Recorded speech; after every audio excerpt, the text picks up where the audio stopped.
Indee goota nyaadhaan jettan har'aa sarpiraayizii ajaa'ibaa qaba. Arguudhaaf laaluudhaaf mariifanii kennaa addaa maaliidhaaf maqaan isaa sarpiraayiziidhaaf salphii kennaa addaa kennaa ajaa'ibaa qabaadha. Isa siin agarsiisu jedha. Laaluuf warra argattan anu laaluuf alifachaa jira deebisii faana jechuudha. Tole nagaa farada waaqayyoon keessanii haa ta'u obbolota koo maatii ati naaftu akka nuti nagaa keessanii baga jiraatan nagaa taatanii du'ee akka gooftaa keenya fayyisaa keenya Yesuus Kiristoos isin ga'ee baga geessan hundumti keessanuu geessanis baga irraa haftanii egaa sarpiraayizii koo isinitti agarsiisuudhaan dura yaada tokkoon isinii qaba. Namni kennaa gaafa fudhatu baay'ee gammada. Kennaan xiqqoo namni namaa kennuuf amma na gammanne erga ta'eeti kennaa isa guddaa waan kamiin hin madaalamne fayyisaa biyya lafaa isa ta'e qabaachuu keetti. Isa siif jedhee dhalate siif jedhee du'e du'a eega'ee mirga bakka jiru deebi'ee kan dhufu Yesuus Kiristoos fayyina dhaloota hundumaa isa ta'e karaa fayyinaa karaa jireenyaa araara dhaloota hundumaa kan ta'e cubbutti kufnaan kan dhiigni isaa qofti nama qulleessu isa qabaachuu keetti namni gammachuu meeqa. Tarii ayyaana waggaa damma isaatii kanatti namoonni baay'een keessumaa ijoollonni keenya gola ormaa jirtan jechuudha.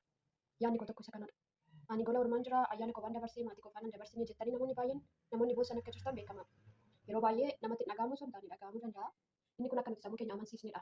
Waaqayyo fayyaa keenya nagaan qaba. Waaqni na gargaaree immoo nagaadhaan yeroo hojii kootti xumuree gara maatii kootti gaafa galu maatii koo faana nan dabarsa jettee sammuu kee amansiistee waanuma qabdu ruuzii keenyatti bishaan kee dhugdee uffata yoo ta'e immoo yuunifoormiidhuma hojii keetti miiccattee oduma hojii kee hojjettu gooftaatti gammada dabarsinaan kanumadha.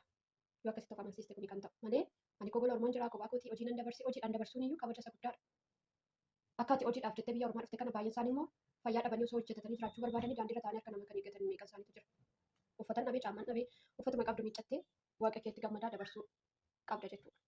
Kanaan dhabee gaafa uffata lamaa boonu namni tokkicha akka hin qabne tokkicha dhabee kan rakkatu akka jiru dagachuun qaba.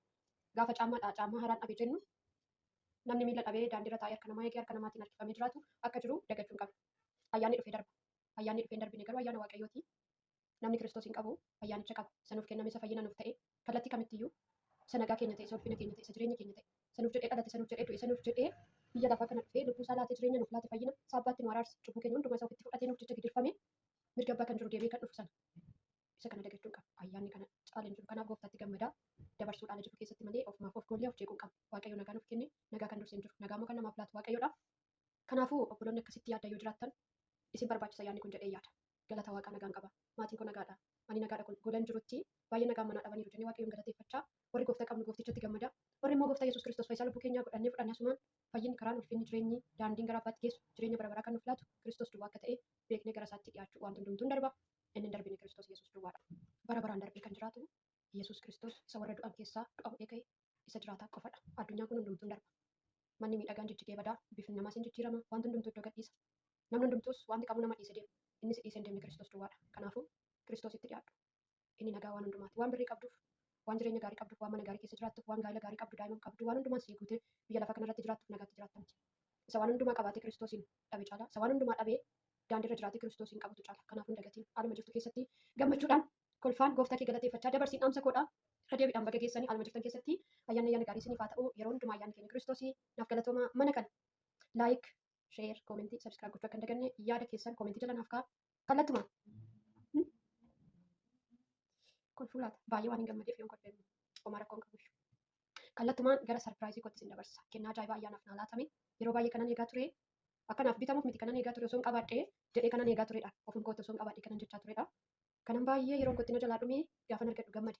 Kootti jedhanii na waamanii gaafa na waamanii maaltu dhufe jedhee dhufee laalu gaafa fiigaa dhufu maal yoo ta'e bayeessa. San baay'ee barbaadaa ture san baay'ee osoo hin qabaadhe jechaa ture isa yeroo koo na jalaa fixee humna koo na jalaa fixee kennaa addaa kennaa ajaa'ibaa. Walumaan laallee yoo murteessine wayyu yaada keessa koomentii jala kaa'a. Kallattumaan gara kennaa koo ilaalutti deema. Anus ifaana ilaaluudhaaf ariifachaa jira. Galatoomaa eebbifamaa yaada keessan hundumaa fi yeroo hundumaa naqqee waan jirtaniif galatooma isin jedha asumaan eebbifamaa turtii gaarii qabaadhaa. Walumaan ilaallaa. Egaa sarpiraayizii koo asumaan laallee viidiyoo koo guyyaa irratti xumurraa. Viidiyoo guyyaa biraa viidiyoo biraatiin amma walitti deebinutti turtii gaarii qabaadhaa.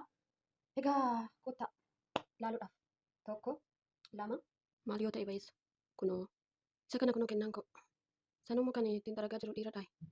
Innoo dhiiradha namtichi akkamii waansa kana fakkaata isiniin jedhaa. Akkamitti ilaaltan namatti hin tolu kennaa ajaa'ibaa. Kanadha. Kana fakkaata kun hin kolfitumsin. Hin kolfitumanii baay'een itti rakkadhe overina jalaa cabee yeroo ramadaanaa gad jedhee sanan xaragaa ture. Sijjeedirraa immoo namaaf qullaa'uu siqaa nyaachaa ture. Amma garuu galaagileen argadhe. Kanaafuu kana fakkaata kennaan koo. you serious?